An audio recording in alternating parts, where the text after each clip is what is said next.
A lot of you really enjoyed the big old look back at the Amstrad GX4000, which pleases me mightily. Whether you're already fond of the system, if you're now curious about something you may have previously dismissed, or if you're still not quite convinced.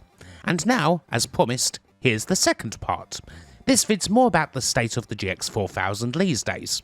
Much like the CPC itself, the GX has a group of ardent fans, and there is actually a quite significant homebrew scene, one that tends to attract curiosity whenever it rears its head, raised eyebrows and news articles telling you that yes, there are people out there still making games for a 35-year-old failed 8-bit console. And these aren't just simple little projects either, they're labours of love, games that have taken years for people to make. And they pose a bit of a question. What if the GX4000 was actually a success? What if you had so many more studios making games for it? What do you get when you push this machine to its limits? As it turns out, you get some pretty awesome titles. While the GX homebrew scene obviously isn't as big as something like that of the Spectrum, C64, or indeed the CPC, it's producing some very cool things, and it will continue to do so. Of the 10 games we're covering here, our latest one was released to the community just a couple of weeks ago. So, let's get into this homebrew. We've got some cracking arcade conversions, a much needed dose of shoot 'em up action, a couple of titles that are different to the arcade norms, and, of course, we have the appearance of the almighty Blue Bullet himself, appropriate seeing as we've just passed his own 35th anniversary. Let's go. Before we go deep into the games, I should make a quick note about playing them. Of course, emulator options exist, with WinApe probably being the most popular and my own regular pick, but all of these games can happily be played on a real GX. How does one do that without doing the classic thing of burning a ROM to a cartridge and what have you? Well, there's flashcart options. First, there was the C4 CPC from a few years back. Now, the C4 CPC isn't produced anymore, but nowadays, there's the Pico GX. You buy one of those and you're away. One big reason that I mention all of this is because of something that I alluded to in the first vid. As we know already, the original library of GX releases only consists of 26 games. Even with a few homebrew games added to that, you may think that's not necessarily worth purchasing an SD card for. However, there's another damn good reason. Hundreds of classic Amstrad CPC games have been converted by the community to play on the GX4000. If you can name it, chances are good there's probably a conversion. Want to play some of the CPC's greatest original games, the likes of Abbey of Crime and Get Dexter on the GX? You can. All of this is really bloody neat, and it makes the GX a pretty cool option to play CPC on real hardware. After all, it's also got RGB capability straight out the box. It's a similar story to that of the old Amiga CD32, where part of the reason why that failed console became so coveted was because people made homebrew compilations with hundreds of games. All you needed to do was burn that to CDR, and you had a pretty simple real hardware option available for all the classics. And nowadays, thanks to flashcarts, the GX4000 plays a similar role in the world of Amstrad. A lovely little touch.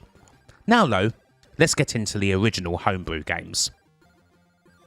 Before we really start breaking things down into genres, there's only one game that we can start this video with, an arcade conversion that is, in many ways, the big reason why there is a thriving GX4000 and, by extension, Amstrad Plus scene out there nowadays.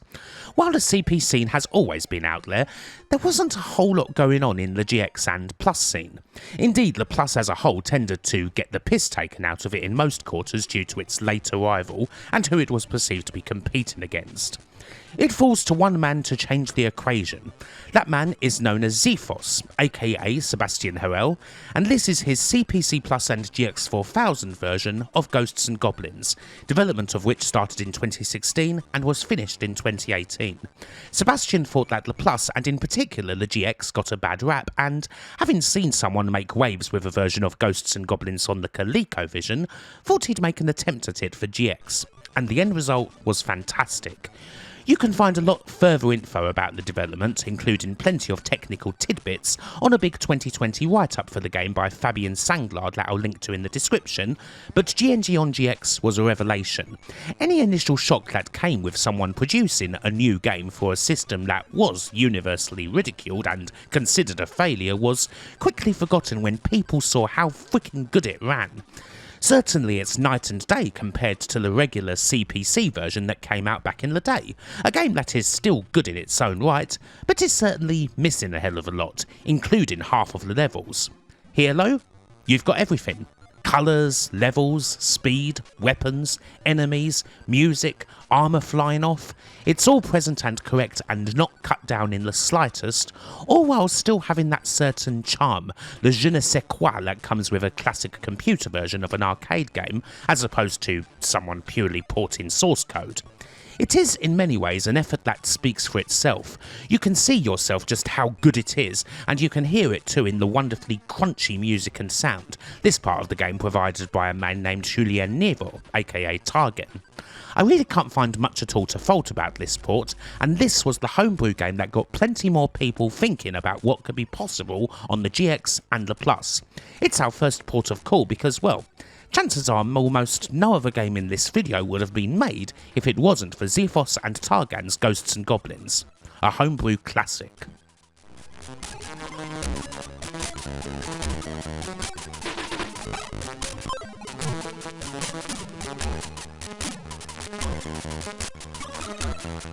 I figure that the best place to go next is the almighty shoot 'em up, a genre that was rather underrepresented on the GX.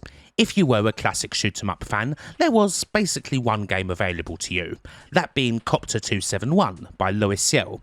It's exceptionally rare, seeing as it's the last commercially released game for the GX, if you don't count Chase HQ2, and it is also exceptionally crap. It's a broken and sad attempt at recreating Sales Curve's Swift, a slow and wholly basic slog that, going by Amstrad Maniac's long play, lasts 4 sodding hours. 4 hours of this? I would not be surprised if Amstrad Maniac is the only person in the whole world who has completed this game, and God love him for it. Copter 271 is one of the worst GX4000 games, but happily nowadays there are much better alternatives, and let's start with a much better take on the classic space shooter. Here's Hyperdrive, a 2022 game by Juan Martinez. This is a rather challenging shoot 'em up in the classic arcade vein, with some nice little gameplay mechanics that are a bit more modern.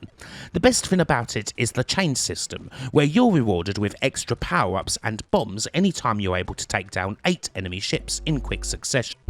It's worth doing this, especially because the ships become ever stronger as you go through the game, and you're going to need some extra oomph to take them down, and it just makes playing the game a whole lot more satisfying in general. The graphics are totally okay, and the music is pretty good, so on the whole, it's a nice way to get things going here.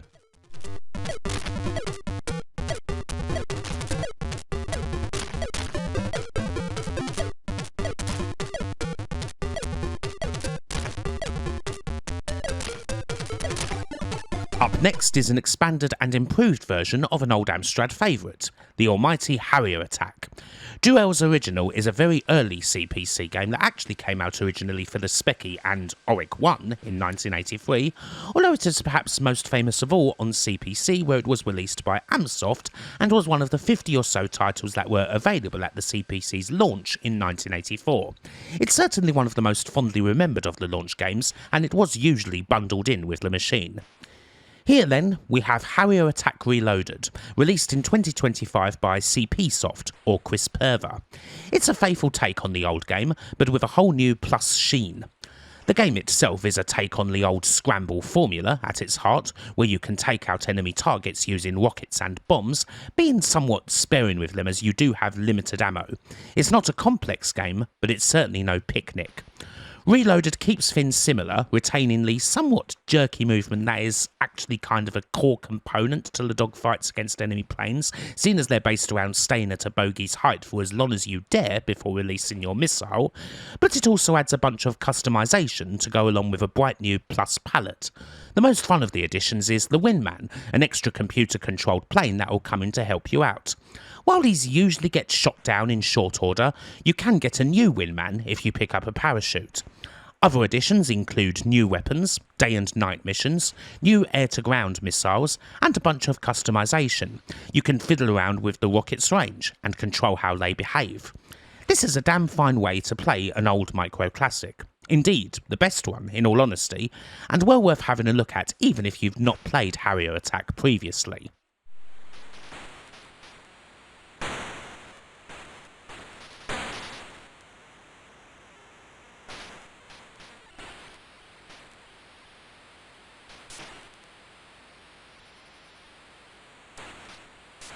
To complete our trio of GX shooty goodness, here's the best of the new shmups, a 2024 game called Goldorak by a French group named Zisquire. You may well be familiar with this character. This game is based on the 70s Japanese manga and anime series Grendizer, which as it happens also became very popular in France. Over there, Grendizer was known as Goldorak, hence the name of this game. Indeed, to simply say that Goldorak was very popular may be underselling it somewhat. It was the first anime series to be broadcast in France, damn near everyone watched it, and the French version of its theme song became a platinum record. So yeah, a big deal indeed. Zisquire celebrates Goldorak with this quite nifty shoot-em-up where you take control of the titular super robot and go up against King Vega's empire in 7 stages of action. Here you can pick up credits whenever you take enemies down, which you can use to get power-ups in the shop. Again, you're going to want to do this as the enemies do get a lot stronger later on. As you can see, the game looks lovely. We've got some really cool sprites, nice and colourful, and you are controlling an appropriately large robot. It's perhaps a shame that there isn't a whole lot of variation in the enemies you face, although they do still pack quite a punch, and you've got bosses to deal with as well. Again, what we have here is more traditional vertical shmup fare. Goldorak's shots aren't super powerful or speedy at first, but he'll get stronger so long as you play well. Also, he doesn't get killed immediately. It takes a good few enemy hits to take Goldorak down, so you just have to make sure you get powered up so that he doesn't become a big old sitting duck. The music's nice too. I particularly enjoy cheeky little things like the Route 2 song, which might just be a little bit inspired by the Trooper.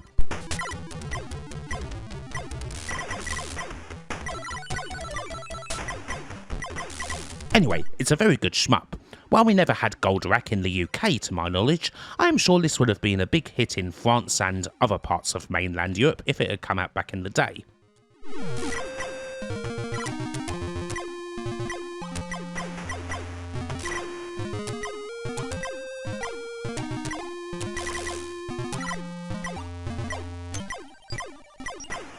Let's move on from shoot-em-ups to some classic platforming action. I suppose this one here isn't strictly an original game, but it's a pretty excellent compilation from one of the best micro-platformers of them all, the almighty Manic Miner. This is Manic Miner Anthology, a 2026 release by Lachlan Keown that combines 12 sets of levels for the game. Naturally, you've got the original, but you've also got the likes of Buddha of Suburbia, The Hobbit, Lost Levels, Los Peligros del LCD. All this, and you've also got several different minor willies to choose from, and the ability to enable some cheats. It certainly helps here that the Amstrad CPC's Manic Miner is just as fun to play as the ZX Spectrum one. There are a few minor changes between the two versions, such as, say, Willy actually still moving forward a little if he bumps his head on the ceiling, but they're very close. Definitely much better than the C64 version of Manic Miner, which unfortunately was wrecked somewhat by lousy collision detection. And so this is a great way to play around 160 levels of the game in one neat, instantly loading package. It's not definitive, but it's a cool introduction into the rather large world of fan games for Manic Miner, and indeed from their Jet Set Willy.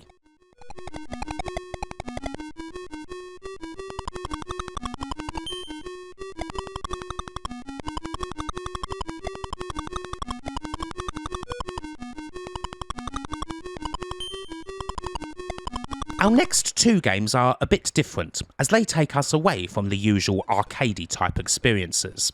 The GX4000 never had any kind of role-playing or strategy game, but now it has both.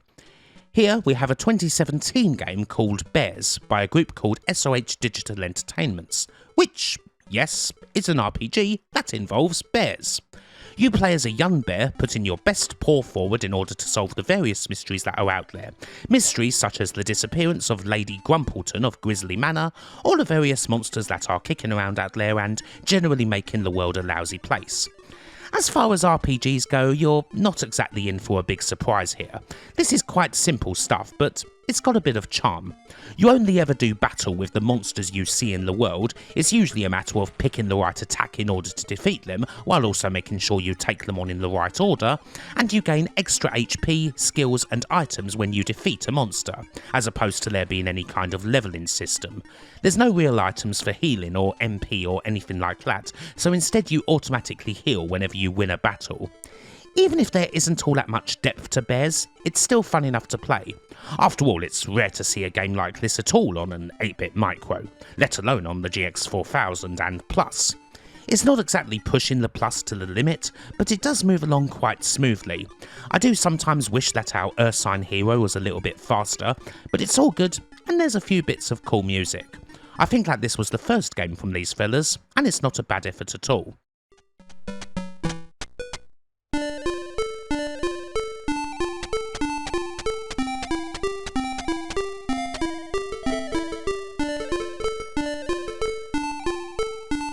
As it happens, our next title is also by SOH Digital Entertainments.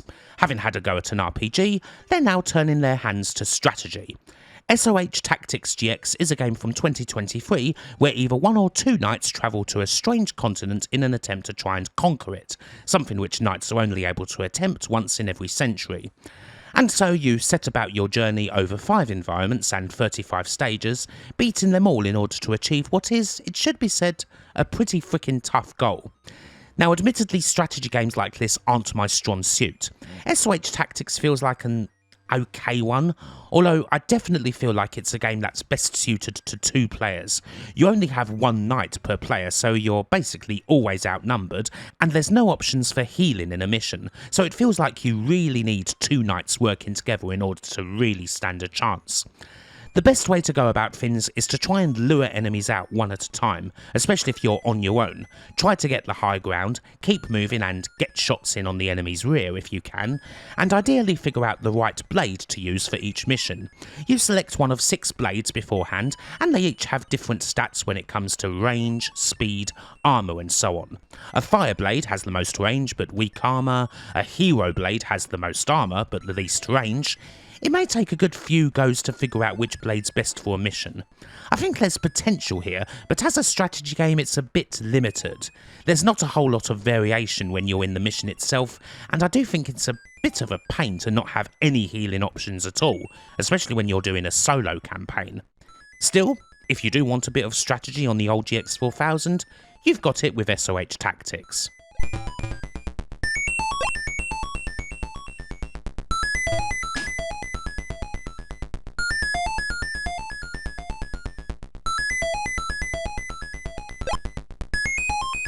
As we get closer to what most would consider the big main event of this video, we go back to arcade conversions. There's a couple of other definite winners here, and they're both from this year. Indeed, our first is still a bit of a work in progress, but there's a lot that's great about it already, and I think it's worth covering. This is Q-bert, and it's another project by Chris Perver, or CP Soft. I absolutely love Q-bert. It's something that's grown to be one of my favourite classic arcade games, so it pleases me a whole lot to say that this version has, well, just about everything. Now of course Q-bert isn't what most would reckon to be a complex game, not as complex perhaps as something like Ghosts and Goblins. There was never an official conversion of the game to the micros, but it's the sort of thing you could find plenty of clones of back in the day. Things like Microbyte's bert from 1984, a title where the intentions are good and certainly there, to the point of copyright infringement, but the limitations are quite clear. This is a whole different ballgame though. It looks and plays with quite unerring accuracy, faithful to the arcade version to the letter. Happily for those interested in all the technical details of this conversion's creation, there's a 25-page PDF going through it all on Chris Perver's website. And this does also go into the one thing that is still missing. We do get the "Hello, I'm turned on" speech when the game's powered on, but so far there isn't any in the game itself. The intention to have the speech is most certainly there, but there are issues with implementing it. Hopefully, Chris is able to find a solution. If the garbled swear words of Q-bert, Coily and company find their way into this version, then it'll have the lot.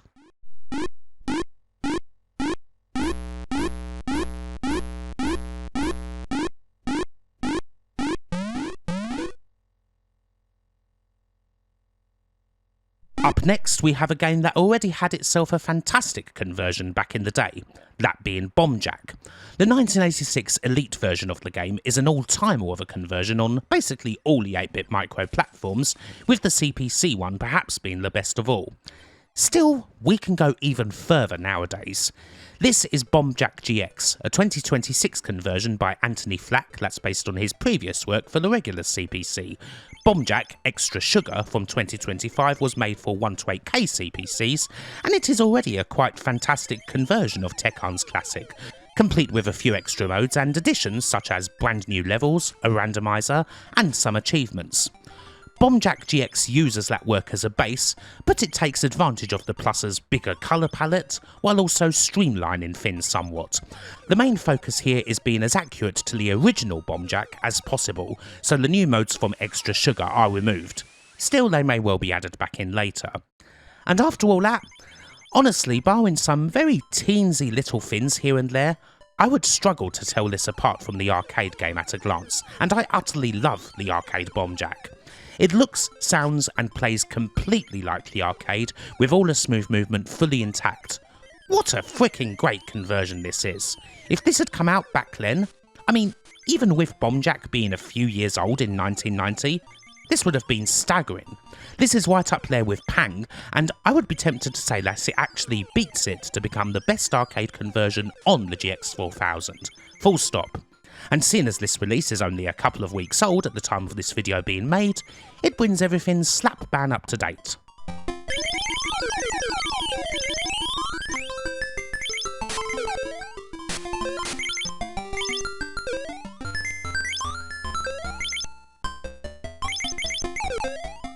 Righto, we have saved the biggest and most talked about game until last. This is, of course, Sonic GX, a 2025 game by Team Condense, a French quartet. We've had some big homebrew Sonic efforts on the micros in recent years. The port of the Master System Sonic on the C64 certainly stands out more than any other, although Sonic GX is kind of a different animal to that game, for reasons we'll get into. This is a project that's been worked on and hyped up for quite some time. The first preview of Sonic GX came out back in 2019, and the development of the title's been rather eagerly followed since then because, well, we're all interested in getting a glimpse of some alternative universe, one where Sonic the Hedgehog, in his prime, appeared outside of the world of Sega. C64 Sonic was a pretty cool sort of glimpse of that, with the caveat that the game requires at least 256KB worth of RAM expansion, which would have made it wholly unfeasible to run on a Commodore at the time. Sonic GX, on the other hand, doesn't use anything like that. It's built to run on a regular old GX4000 or Amstrad 464 Plus, no expansions required. If there is any homebrew game that really shows off just what the old GX can do, something that takes it right to the absolute limit, it's most definitely this one. The flavour of the Sonic that you get here is closest to what you'd get on the Game Gear, in that it's very close to the Master System, only a bit zoomed in. However, Sonic GX is really its own thing, something where the acts are a bit more of an amalgamation of what you get in SMS Sonic, and designed to work with the GX's strengths and limitations. You get quite a big looking game as a result, zoomed in even more than the Game Gear, Sonic, the Badniks and the background looking a whole lot bigger as a result. You don't get every zone that's in the original SMS Sonic, but you get 4 of them split into 2 acts, complete with boss battles at the end of Act 2 and a special stage that we'll get into shortly. The best thing about Sonic GX is, of course, how freaking lovely it moves and looks. This game does things with the GX that you wouldn't have thought were possible, pulling off a quite ridiculous amount of tricks. The bridge zone is perhaps the best looking of all, the way the water moves, the sky feeling so alive. Wonderful stuff, and the rest of the game is pretty damn good too. Then there's the special stage, which is an amazing bit of work, a gloriously smooth third-person affair, similar to Sonic 3D Blast's special stage where you pick up rings and avoid bombs. Goodness me, that looks good. And again, it's not using anything except the original GX's capabilities. Now, as far as gameplay goes, that can be a different story. I mean, don't get me wrong, the game plays fine for a typical platformer, although it doesn't really play at all like classic Sonic.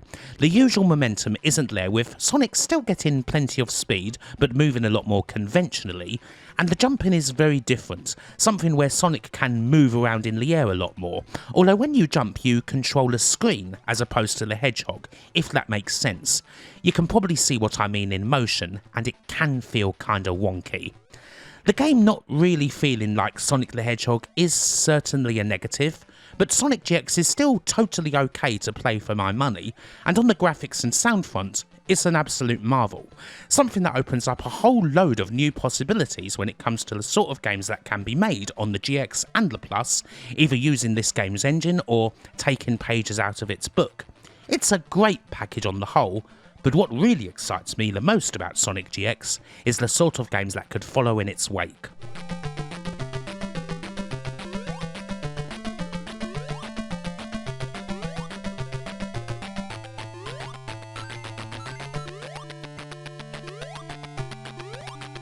And there we are. We're just about done with the GX4000's Homebrew, and with this little double header all about the system.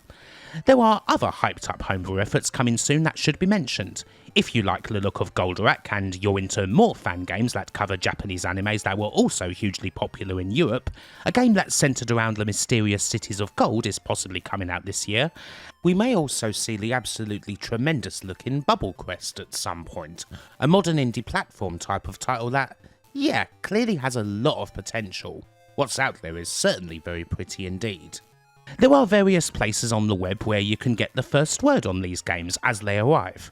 Indie Retro News, the YouTube channels of folks like Zypho and Novabug, Amstrad Maniac, CPC Rules, CPC Power, CPC Wiki. We've got so much great homebrew games coming out on the 8-bit micros nowadays, and the titles we've got here that represent the GX4000 of all systems, they're pretty damn good. And there's definitely more to come. Hopefully you've enjoyed this video, and until the next time, bye for now.